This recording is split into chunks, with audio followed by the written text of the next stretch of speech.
நம்ம cauliflower Manchurian செய்ய போகிறோம். வெஜிடபிள் ஃப்ரைட் ரைஸ்க்கு சைட் டிஷ் அதை வச்சுக்கலாம். அன்றைக்கி வெஜிடபிள் ஃப்ரைட் ரைஸ் செஞ்சு காட்டிட்டேன். அதை செஞ்சுட்டு சைடாக இதை செய்யுங்க. என்னென்ன பொருள் வேணும், அது எப்படி செய்யணும் எல்லாம் சொல்கிறேன். ஒரு காலிஃப்ளவர் முழுஷாக இருக்குது, இந்த மாதிரி கட் பண்ணிக்கோங்க. பண்ணி ஃபஸ்ட்டு பச்சை தண்ணியில் போட்டுருங்க. சாதாரண கருப்பு இருந்ததுன்னா அதெல்லாம் எடுத்துருங்க. இதில் எப்போவுமே காலிஃப்ளவரில் புழு பூச்சி இருக்கும், அதனால் தண்ணியில் ஃபஸ்ட்டு போட்டு வச்சுருங்க. மஞ்சத்தூள் 1/2 ஸ்பூன், தேவையான அளவு உப்பு, 1 டேபிள் ஸ்பூன் காஷ்மீரி சிவப்பு மிளகாத்தூள், 7-8 பல் பூண்டு நைஸாக கட் பண்ணியிருக்கு, இஞ்சி 1 துண்டு நைஸாக கட் பண்ணியிருக்கு, வெங்காயத்தாள் 1 கப் கட் பண்ணியிருக்கு, மைதா 2 table spoon, cornflour 2 table spoon, rice flower 1 spoon, குடமிளகா இது மாதிரி நீட்டாக கட் பண்ணி வச்சுருக்கேன். பெரிய வெங்காயம் 1 வெங்காயம் நல்லா நீட்டாக பிரியாணி கறியில் மாதிரி அரைஞ்சி வச்சுருக்கேன். இது green chilli sauce, tomato sauce, red chilli sauce, soya sauce, எண்ணெய் பொரிக்கிறது. இவ்வளோதான் வேணுன்றது. அது என்னென்ன போட்டு எப்படி செய்யணும்னு சொல்கிறேன்.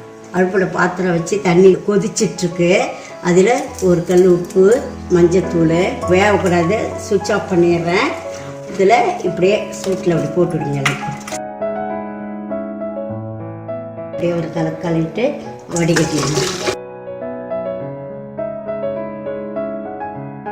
அடுப்பில் எண்ணெய் வச்சு இது காயட்டும். இந்த காலிஃப்ளவரை பொரித்து எடுக்கிறதுக்கு எண்ணெய் வைக்கிறேன். இங்கே பாருங்கள், இந்த மைதா 2 டேபிள் ஸ்பூன் போட்டுடுறேன். கார்ன்ஃப்ளவர் மாத்திரம் கொஞ்சம், கார்ன்ஃப்ளவர் மைதா 2 போட்டேன். இதில் அரிசி மாவும் 1 ஸ்பூன் போட்டேன். இப்போ தேவையான அளவு உப்பு, காரம் போடணும். இந்த பாருங்கள், ரெட் சில்லி பவுடர் போடுறேன். நம்ம இப்படியே கூட கோபி 65 மாதிரி சாப்பிட்லாம், அந்த மாதிரி இருக்கும். அதனால் ருசியாக காரமாக இருக்குன்றதால இதிலேயே போட்டிருக்கேன். நான் லேசாக கொஞ்சம் தண்ணியும் எண்ணெயும் போட்டுக்க போகிறேன். இந்த பாருங்கள், இப்படி தண்ணி இப்படி தெளிச்சா போதும், சும்மா 1 ஸ்பூன், அவ்வளோதான். இது அப்படியே எண்ணெயில் போட்டு பொரிச்சு எடுக்க போகிறோம். இது பாருங்கள், எல்லாம் கலந்தாச்சு. இப்போ எண்ணெயில் இதை போட்டு பொரிச்சு எடுக்க போகிறேன். நல்லா அப்படி சேவப்பா அழகாக வந்துச்சு. இப்போ அதை எடுத்துடலாம். முட்டை சாப்பிட்றவங்க ஒரே ஒரு முட்டை அடித்து காலிஃப்ளவரில் முட்டை போட்டிங்கன்னா மாவு எக்ஸ்ட்ரா போடணும். இன்னும் ஒரு டேபிள் ஸ்பூன் மைதாவும் கார்ன்ஃப்ளவரும் போட்டு கிளறி போட்டிங்கன்னா இன்னும் பம்முன்னு நல்லா வரும். பாருங்க, திருப்பி அடுப்பு பற்ற வச்சு அதே பாத்திரத்தை வச்சுருக்கேன். சேம் எண்ணெய் யூஸ் பண்ணிக்கலாம், வேறு புது எண்ணெய் வச்சுக்கணும் அவசியம் இல்லை. எண்ணெய் ஏற்கனவே சுட்ட எண்ணெய் தான். அதில் இந்த இஞ்சி பூண்டு முதல்ல போடுறேன். நல்லா பொரியிட்டால் தான் வாசனை டேஸ்ட்டாக இருக்கும். இந்த வெங்காயத்தை போடுறேன்.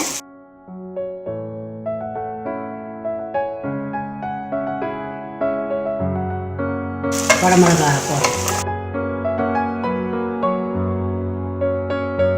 நல்லா வதங்கிடுச்சு. ரெட் சில்லி சாஸ் 1 ஸ்பூன் போடுறேன். க்ரீன் சில்லி சாஸ் 1 ஸ்பூன் போடுறேன். சோயா சாஸ் 1 ஸ்பூன் போடுறேன். டொமேட்டோ சாஸ் கொஞ்சம் நிறையவே போடுறேன். இப்போ உப்பையும் சேர்த்துக்கலாம். ஏற்கனவே காலிஃப்ளவரில் உப்பு போட்டுருக்கோம், இதில் பார்த்து போடுங்க. கிரேவிக்கு மாத்திரம் போடுங்க. சாஸ் எல்லாம் போட்டு பொரிச்சாச்சு, உப்பும் போட்டாச்சு. இதில் கார்ன்ஃப்ளவர் கரைச்சி 1 ஸ்பூன் ஊற்றுறேன். இந்த பாருங்கள், எல்லா சாஸ் போட்டு நல்லா கிரேவி வந்துடுச்சு. பொரிச்சு வச்ச காலிஃப்ளவரை போட்டுருவோம். பாருங்கள், இப்போ உப்பு காரெல்லாம் நீங்கள் பார்த்துக்கலாம். ரொம்ப கட்டியாக இருக்கக்கூடாது, கொஞ்சம் இதுவாக தான் இருக்கணும். இப்போ பாதி வெங்காயத்தாள் போட்டு கலர்றோம். இந்த பாருங்கள், இப்போ மூடி போட்டு ஒரே 1 நிமிஷம் இருக்கட்டும், அப்புறமா ஆஃப் பண்ணிடலாம். 1 நிமிஷம் ஆயிடுச்சுமா. இது பாருங்கள், நல்லா வந்துடுச்சு. நான் சுவிட்ச் ஆஃப் பண்ணிடுறேன் அடுப்பை. சூப்பராக கோபி மஞ்சூரியன் ரெடி ஆகிடுச்சு. அது மேலே நான் வெங்காயத்தாள், ஸ்ப்ரிங் ஆனியன் தூள். இந்த காலிஃப்ளவர் மஞ்சூரியன் நீங்கள் வெஜிடபிள் ஃப்ரைட் ரைஸ், நான், பரோட்டா, சப்பாத்தி எல்லாத்துக்கும் சைட் டிஷ்ஷாக வச்சு சாப்பிட்லாம். எதுவுமே நீங்கள் செய்ய முடியலன்னா கூட வெறும்னா கூட இதை சாப்பிட்லாம். ஸ்நாக் மாதிரி கூட சாப்பிட்லாம். நல்லா இருக்கும். ஸ்டார்டராக வச்சு சாப்பிட்லாம். இதிலே கூட மேலே பெப்பர் நல்லா தூவலாம் பாருங்கள், இன்னும் நல்லா இருக்கும். மனமாக சூப்பராக இருக்கும். இந்த பாருங்கள், காரம் வேணான்றவங்க குழந்தைங்களுக்கு கொடுங்க, முதலே கொடுத்துருங்க.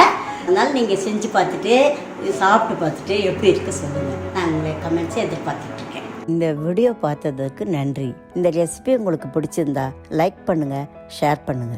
என்னுடைய சேனலுக்கு சப்ஸ்கிரைப் பண்ணுங்க. பெல் பட்டன் அழுத்தினீங்கன்னா நான் புதுசாக அப்லோட் பண்ணுற வீடியோ உங்களோட நோட்டிஃபிகேஷனுக்கு வரும். உங்களுக்கு புது ரெசிபியோ ஏதாவது கொஸ்டின்ஸ் இருந்தால் கமெண்ட்ஸில் கொடுங்க. நன்றி.